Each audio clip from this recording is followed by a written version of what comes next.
इस वीडियो में हम देखेंगे एक प्यारे बच्चे जानवर का विशाल रूपांतरण। शुरुआत होती है जब यह छोटा जानवर धीरे धीरे बड़ा हो रहा है।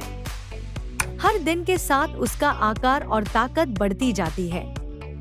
आखिरकार यह नन्हा जानवर अपनी पूरी विशालता में बदल जाता है। देखें कैसे यह विशालकाय जानवर अब जंगल का राजा बन गया है। ऐसे ही वीडियोस देखने के लिए लाइक और चैनल सब्सक्राइब करो।